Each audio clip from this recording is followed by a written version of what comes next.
Hey, everybody. I am super stoked, excited, you name it, to be officially announcing the why publicly to the whole world so you could find out why I started Your Mind, Body, Life Coach. So, yes, I am Gretchen, and I would be honored if you would have me be your Mind, Body, Life Coach.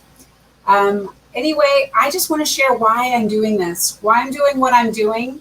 Um, the need that I saw, how I saw it, and why I know that I can be the difference for so many people. First of all, you might be one of those people who has been trying to lose the same 10, 15, 18, 22, 86, 108, whatever you fill in the blanks pounds that you've been trying to lose for months and years, and you feel stuck.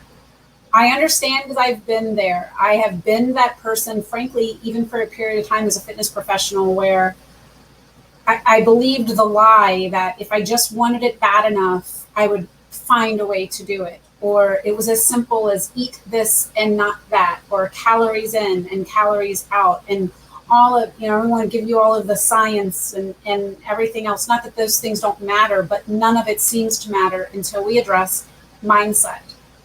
And I also got tired of people using words like mindset and mindfulness to sell a bunch of hocus pocus crap that isn't backed by science, which actually does matter. Wasn't psychologically sound, sometimes even risky. I knew I could make a difference. I had to overcome my own hurdles. I had to overcome what I know of as imposter syndrome. If any of you don't know what imposter syndrome is, I would totally encourage you to look it up, because I struggled with it for a long time. Frankly, a lot of us entrepreneurs do. Actually, one of my favorite podcasts is by my Fit Pro coaches, Chris and Eric Martinez. It's called the Dynamic Life Podcast, and they actually address that a little bit. Another favorite podcast I have called I Have ADHD, she discusses that a little bit. But I knew I had the knowledge to give people. I knew for a fact that if people just work with me, they will love the results that they can get when they work with the coaching that I offer. But still, I was struggling to move forward. And here's when I just knew I had to do it. First of all, I was already unemployed, and I was finishing my MBA, and I'm looking through these files looking for something, and I go through my files and I see several life coaching certifications, and I see a few different personal training type of certifications. I see awards, and then I look over, which I have next to me, which you can't see in this background if you're watching this live. I'd see my bodybuilding trophies. I had these experiences and I had the training, but I was so scared to use the knowledge I learned on that journey, to use the wisdom acquired, because I was so worried what people thought about me. And it all changed one day when I'm scrolling through my Facebook and I'm seeing one friend after another, for whatever reason that day. So many people were down on themselves. Saying things like, I'm never going to lose this weight. I've been 100 pounds overweight all my life. I just have to deal with it. It broke my heart, because I know that doesn't have to be true for that person, that they don't have to be 100 pounds overweight forever. And it absolutely broke my heart that they felt stuck. Then another person expressing how following a specific type of popular diet really impacted her for the negative, and how she was dealing with some health issues because of that. And actually, that one made me angry, because fad diets, they're fads for a reason, but they're popular for another reason. Sometimes people want like really, really fast, no holds barred, no matter what the cost, results when it comes to weight loss. Even if it comes with like brittle nails, hair loss, irritability, digestive struggles, maybe pass out, whatever it is. People are willing to do they're dying to be a certain number in a pound or size dress or jeans, or it just drives me up the wall. So I was reading this and I was actually angry for those people, and not in an arrogant way whatsoever. I started thinking, I just wish I could work with that person. I just wish I could work with that person. And that started to reinstill it, lit that fire that it was time for me to restart a fitness business again, but nothing like what I had done before. So I knew that I had to not make mistakes I did before. Before, when I worked full-time as a trainer, I tried to do it all. You know, it was like, yeah, you can train athletes to help them become better with their speed and agility, but it's not what I love. There are trainers who are great at that. By the way, if you're looking for that, I absolutely recommend you go see my friend Ryan Morse at Crucible Performance if you're here in Frederick. If you're not here in Frederick, let me know. I will find the person in your area so you're not steered in the wrong direction. You know, it's like I would try to do it all because I had the head knowledge, but I didn't have like maybe that specific coaching skill or that love for that type of training.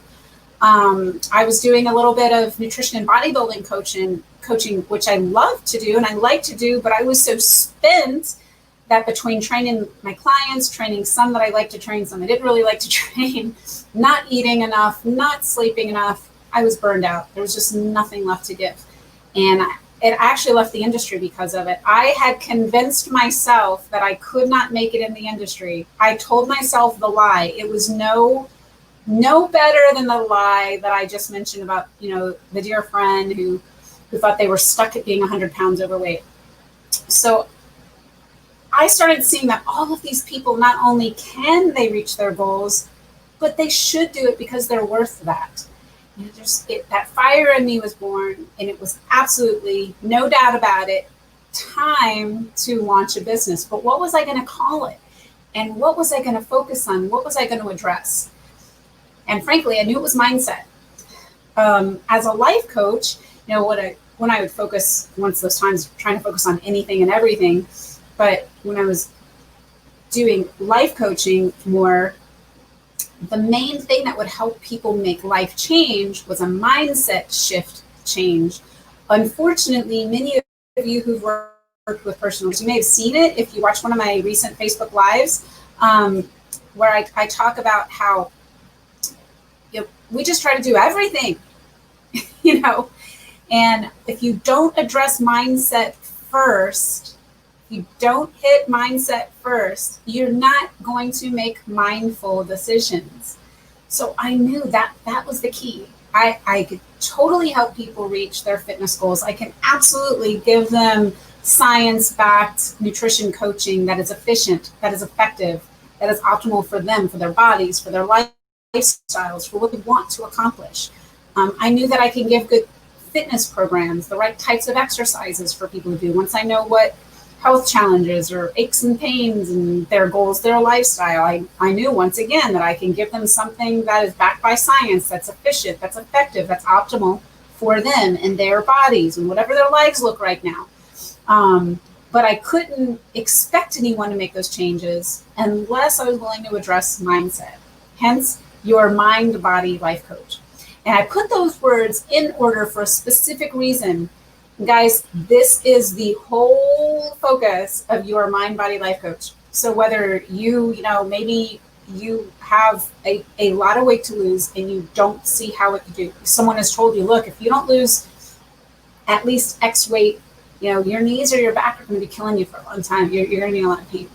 Or I'd really love you to lose some of this weight because when your weight gets down there, I think your cholesterol or your blood pressure is going to come down as well. I know that we can hit those if we go ahead and we start addressing what has worked for someone and what hasn't worked for them. If we start looking at things that could be getting in the way in life and helping someone to make the decisions to get those sabotaging things dealt with. You know, I'll give myself as an example. I went through a period of time, and by the way, I was a full-time personal trainer working at a gym and everything else. I'm going to give you guys a real life example of how this was actually my life situation, and I totally needed to address it in order to make full life change. So I had hit this place where I hit this wall. I was tired nonstop. I mean, that was the answer I would give. Someone would say, hey, Gretchen, how are you doing? And I'd say, I'm tired, but I'm okay. I always started it with tired because it was the overwhelming feeling. My overwhelming state of being at virtually all times is intense fatigue. It got so bad that I would show up at the gym maybe a little early before having clients. or I'd intend to stay a little later after having clients. I'd have time in between clients where I could get in a good workout. And I was just dragging. And I would go in my car and I would just sleep. Or at the end of the day, train my clients all day, come home. My getting into the door is the next step to having dinner with my family and getting myself onto bed. And I literally would just sit in my car and just doze off. Or zone out. I was that tired. I tried to out caffeine my energy. I would drink no joke, 2 to 3 energy drinks a day, and two to three cups of coffee a day. That is a lot of freaking crap in my body that was going through. And interestingly, genetically, I have a very high tolerance for caffeine. One of those interesting things you might learn if you do one of those genetic testing things. That's another story altogether. But I was wiped freaking out. And I wasn't addressing why I was tired. I was addressing that I was tired by saying it was everything. How are you doing, hun? I'm tired. I just need to go to bed. Hey, what's for dinner? I don't know. I'm tired. Let's order pizza. So someone called. It's time to answer the call. I'm not going to answer that right now. I'm tired. I'm tired was the answer to everything because it was the only thing I had going on. Eventually that caught up to me. What I didn't realize is, as I was later diagnosed with some things, which I'm about to get into, was I had some mental health crap going on. And I was going to stay tired until I can heal my heart and my mind. My mind wouldn't stop. So I wasn't sleeping well because I couldn't sleep well. I was in this state of sadness, anxiety, worry. It was like a never-ending cycle. And it really happened when we had a mental health crisis in our family, addressed it. I had to remove one of my children from my home to save their life, so that I could be a better parent to the other kids as well, so that I wouldn't become the perpetual enabling mother. I'm still convinced that it's the best thing I could have done for that particular child and that they are in a much better place because of it. But it's the hardest thing I ever did in my life. And doing that actually uncovered a crap load of pain. I'm telling you, guys, if you're watching this, if any of you ever experienced childhood trauma, something really bad's happened to you and kind of let yourself forget about it, or you told yourself it wasn't a big deal because it's in the past, and then maybe something happens and our brains just, that's what was happening to me. And it kind of started with this, I'd have this angst of not too long after I had basically put this child of mine in a better place for himself. And by the way, he was an adult at the time. He was not a child, like a young child. He was a young adult. But anyway, I started really considering my own place in life at the stage maybe he'd been.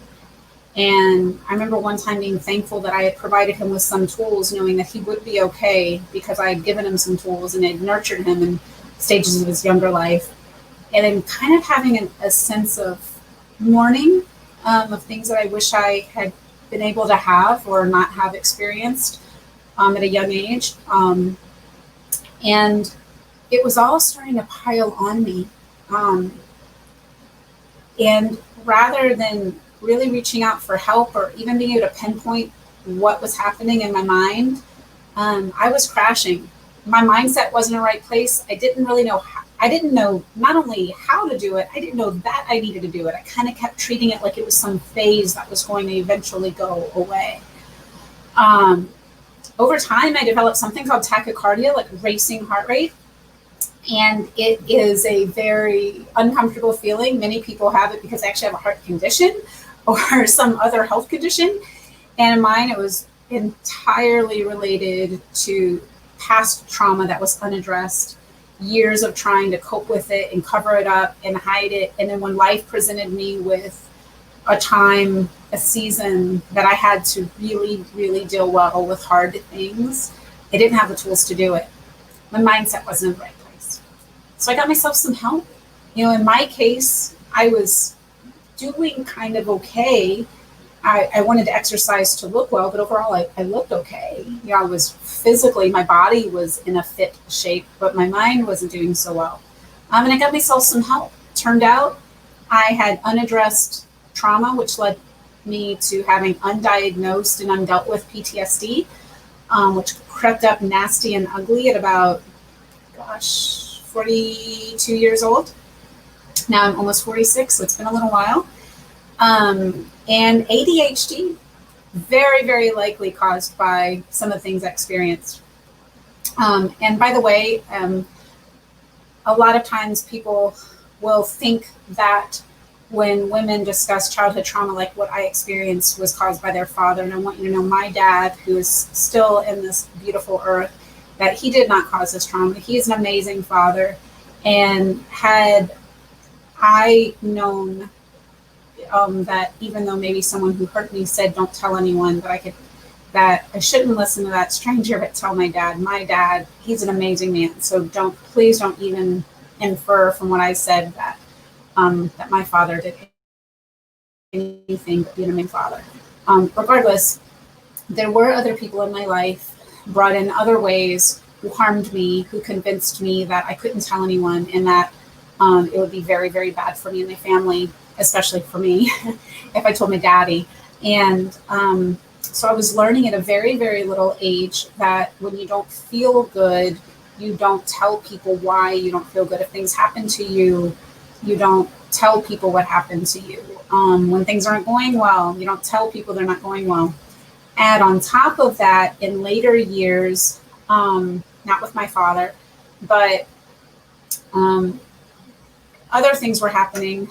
Let's just say some bad parenting happened, and it was harmful, and it impacted me greatly all the way into my 40s, where I didn't feel free to tell people something happening inside my home or in my heart was okay to share with others. So, it was a lot. That would be a lot of burden. Like if you're married, you guys probably know what I'm talking about. But when you don't feel like you can reach out for help, or maybe you don't free your husband or your wife to say, hey, one of our kids isn't doing well, we need some help. I was that person. I was so stuck in my head, and it didn't bode well for me. So anyway, I got therapy, but I also learned to work on my mindset. I learned to say, okay, Gretchen, the reason you do this, the reason you have a pattern of not doing that or not addressing these issues is because now let's go ahead and develop some new habits, some new coping strategies, some new mechanisms. Now, as a life coach, I'm not a therapist. I can't diagnose you with things, mental health disorders, and I can't treat you for PTSD or ADHD or all of that stuff. But what I can do is if you have a goal you want to reach right now, I'm absolutely focusing on health and fitness, especially weight loss. If you have that goal, we're going to go ahead and work on figuring out what's happening that's keeping you from reaching your potential, especially for that weight loss. And ladies, I'm talking to you loud and clear, and a lot of men too. I know that it is awfully miserable in the summer when you don't feel good about the way you look, to get a swimsuit on or to put shorts on or to wear a tank top. You don't want to be in pictures. Maybe you don't want to be seen at the family reunion or all that sort of thing because you're so self-conscious. And I want you to be free of that.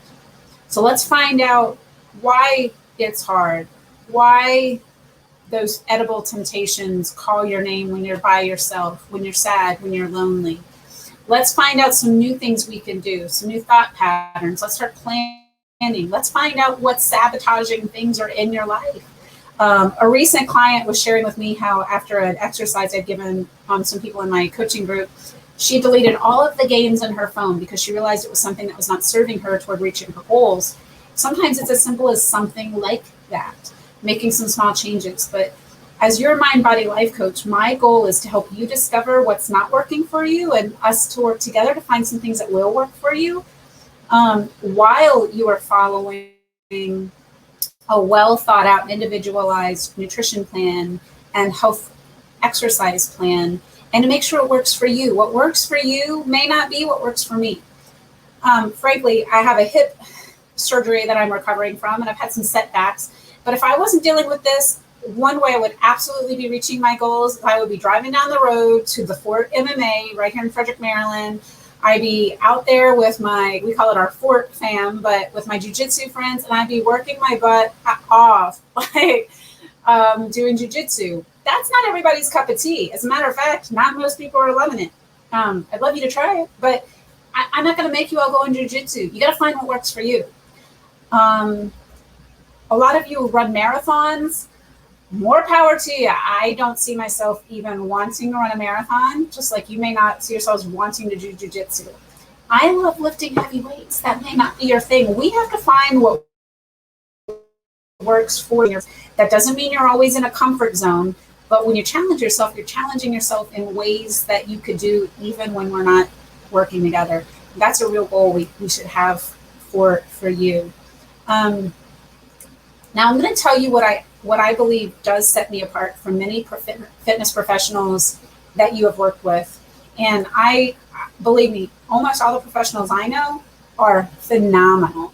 They're amazing people. They have great hearts. I could think of one here. He's got this massive nonprofit, Danny Farrar, who owns Soldier Fit, for example. He's got Platoon 22, and he gives back, and he uses his life experiences to help change lives. That might be your thing. That's actually where I go to jiu-jitsu, when I can go to jiu-jitsu.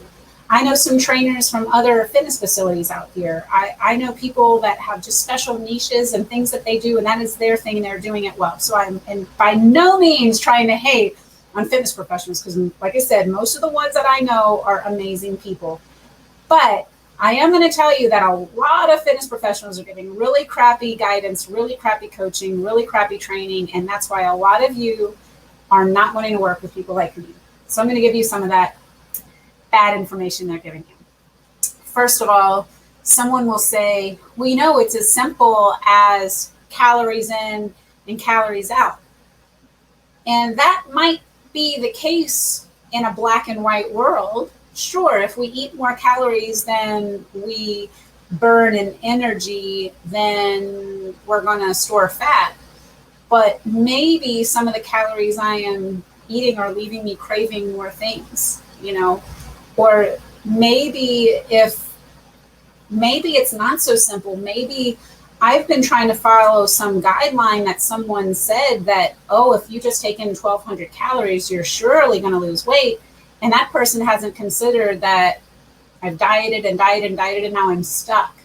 Maybe for that person, the goal might be to try to stay kind of level with a good, steady, healthy nutrition plan for a little while and not gain weight, and then work on losing weight. That could be the case for some people.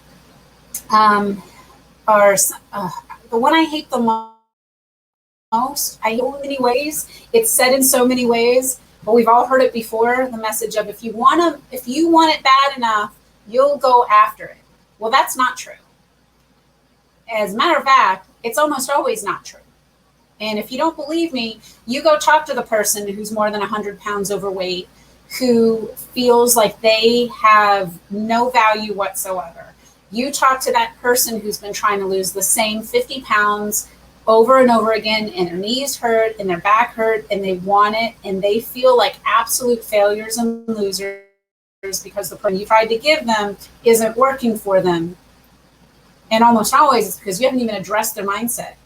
You might be scolding them for not getting out of the bed at 5 a.m. or 6 a.m. or 7 a.m. or whatever it is to work out. And you haven't even begun to tap into the fact that this person has had insomnia for years, that when they close their eyes, all they see is whatever pain, whatever it is. You might have that someone's spouse is always threatening to leave or something like this, and they're in this constant state of fear, or financially they feel like everything is just about to fall apart. A lot of things are going on in people's lives, and it's affecting their ability to make mindful decisions. So their mindset's not right. I love to work on the mindset first, because we can deal with a sabotaging mindset, sabotaging habits, sabotaging relationship patterns and food patterns. Then we can start to make some mindful decisions. And when we start to make mindful decisions and it doesn't feel like torture, and the results come in and they're beautiful. So that's why I'm doing what I'm doing, people. A a lot of times people will ask if they haven't met me before. They'll ask someone else who's worked with me. They'll be like, is Gretchen really like that? Is she just like buttery, sweet on the surface? And then when she gets to working with you, she makes you feel like total crap. I would tell you that's not the case. And I would encourage any of my past and present clients to comment on this. If you're listening to it on the podcast, if you're watching it on Facebook Live, honest full review of what it's like working with me on a personal level, or what it is like working with me on a personal level now. Anyway, that is the whole purpose of my business. Now, before I go ahead and cut out of here, I want to share with you what's coming. Every week, the Your Mind, Body, Life Coach podcast is going to launch a new episode. And almost always, if not always, I'm going to have an amazing guest on here. I have been so blessed with my pageant world, the bodybuilding world, the business world, to meet some movers and shakers in the world, some people who really make this world a better place because they take action to help others. So I can't wait for those people to share their stories of how addressing mindset help them overcome things, help them make good things happen. And by the way, on the future episodes, we're not just going to talk about health and fitness. We are going to talk about how mindset can help you overcome difficulty in your business, in your financial life, in your marriage, in your parenting, in your time management. It's time for us to have the life that we really want to have. And I'm really looking forward to bringing you future episodes. So anyway, thank you for watching this if you watched it live, for listening if you're listening on the podcast. If you are loving the idea that someone is going ahead and talking about mindset and how mindset relates to change, especially for our mind and our body and our lives, go ahead and let me know some topics you would love us to talk about, and we will get on that. Anyway, I am Gretchen, and I would love to be your mind, body, life coach. Have a great evening, everybody. Bye.